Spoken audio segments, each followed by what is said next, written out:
Greetings, ladies and gentlemen, and welcome to another edition of latest legal updates.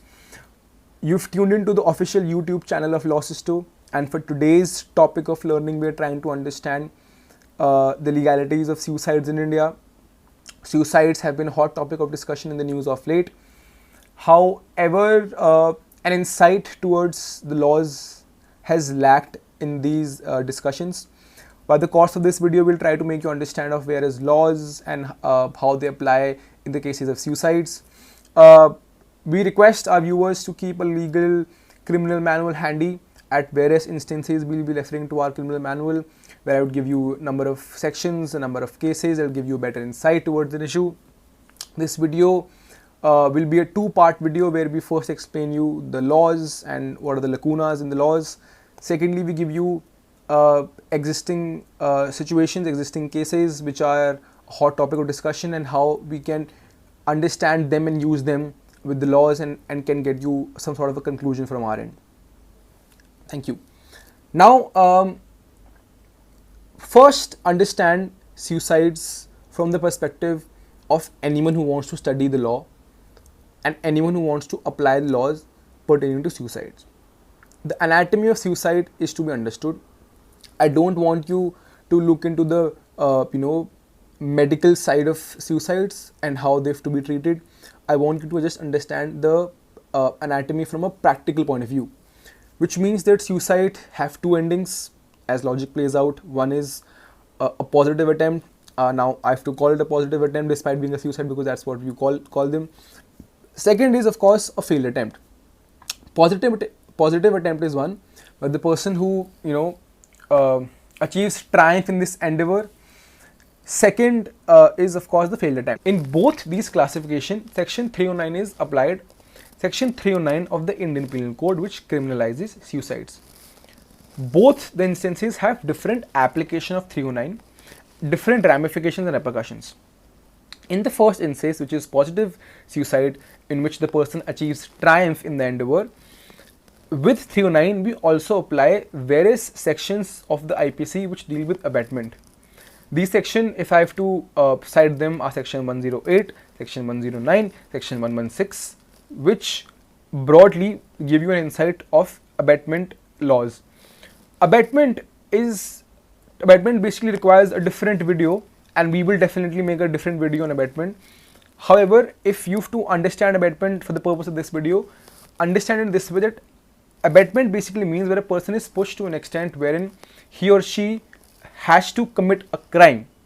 Now, since IPC has criminalized suicides and conducting and attempting a suicide is a crime, therefore, if a person perhaps leaves a letter in which he cites the name of a person and states that XYZ has caused me to attempt this suicide, and that is why I am using XYZ measure to do this, then the person whose name is mentioned becomes the abettor, and there are proper laws that governs that how to deal with that person and X, Y, and Z. That's abetment. Now, with abetment laws, there are also laws pertaining to governance and procedure for investigation, which is under section 174 of the IPC, 174 of the CRPC.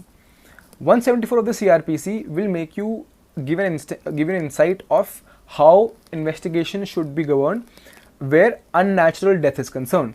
Unnatural death, like suicide, like murders, and like death which is caused by an animal giving you some wound or some an animal who bites you and then you die because of it, that's unnatural death, not natural cause of death.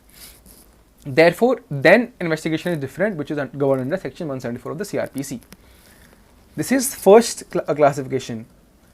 Then you have to understand that 309, when it is applied in this classification, there is no such application, because the person who's attempting suicide, he dies. Therefore, you can call it a crime, but you cannot pursue this. You cannot really file a criminal. There can be an investigation, of course, but you cannot call the person back and say that you committed this crime, you're put behind bars. He or she is dead. Therefore, no application of the law, in any way.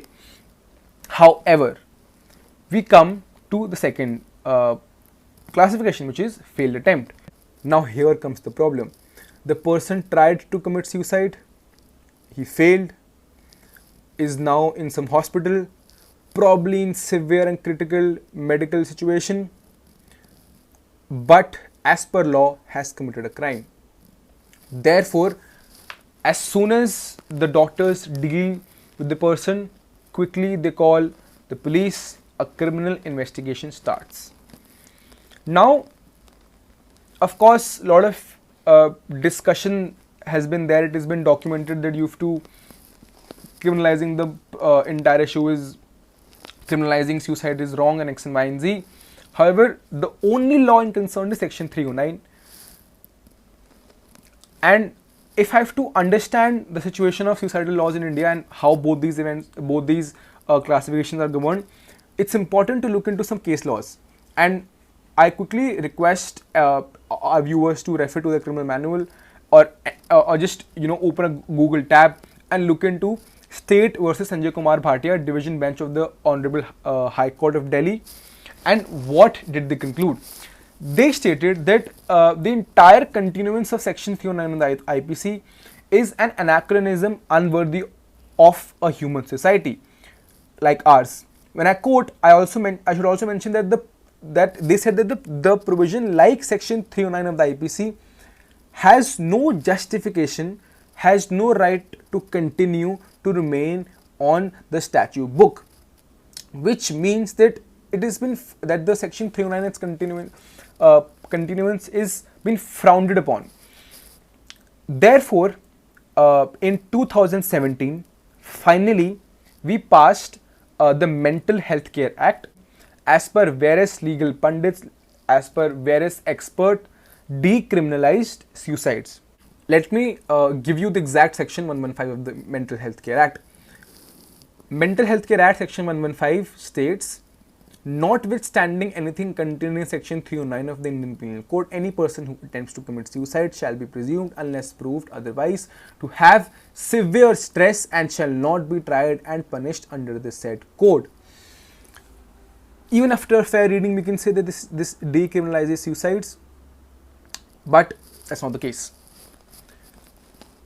Despite all legal pundits, claiming it to be decriminalization of suicides, the existence of this section becomes a problem. You might just say that after a fair reading, we have come to the conclusion that it decriminalizes suicides.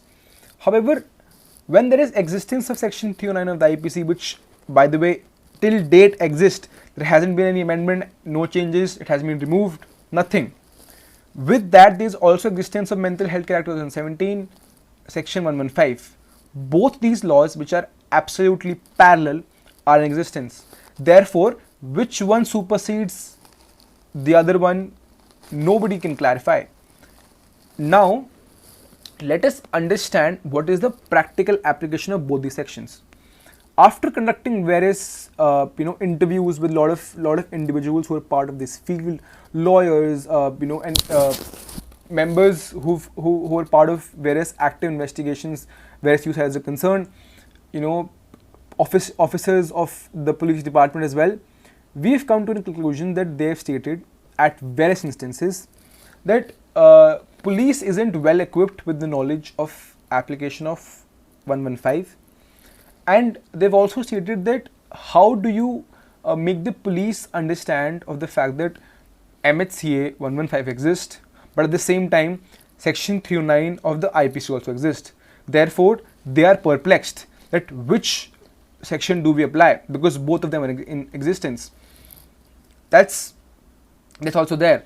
Moreover, you should also know that not every police officer is well equipped or is well educated to understand the existence of MHCA. For them, the only law perhaps which is in existence is section 309 of the IPC. If I have to give you some sort of a report that will give you a better backing to understand 309, 210th report of the Law Commission of India, titled Humanization and Decriminalization of Attempt to Suicide. The report states that when we will remove 309, we will actually save a number of lives, and we will make the society at large realize that there are a lot of stress and suffering that compels individuals to commit suicide, and that cannot be neglected. Therefore, Mental Health Care Act is in fact a good law. Mind you, I'm not trying to say that MHCA is something which should be frowned upon.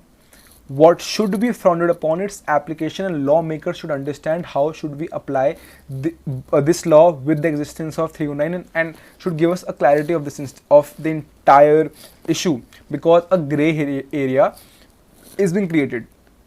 Now, this was our first video in which we understand suicides.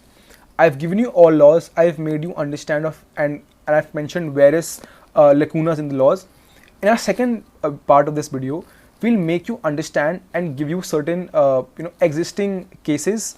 By cases I mean pending investigations, cases that have been well documented, have been part of a part of the news daily. Therefore, we'll understand them, we'll look into them and use these laws and give you a better insight. I'll try to also give you a conclusion from my end, where we understand the entire problem and prescribe some sort of a future plan for our lawmakers. Thank you. I hope you liked the video, and I hope that you understood what we are trying to convey. Please wait for the second part, where we discuss this issue at length and give you various cases to give you a better understanding of the problem. Cheers.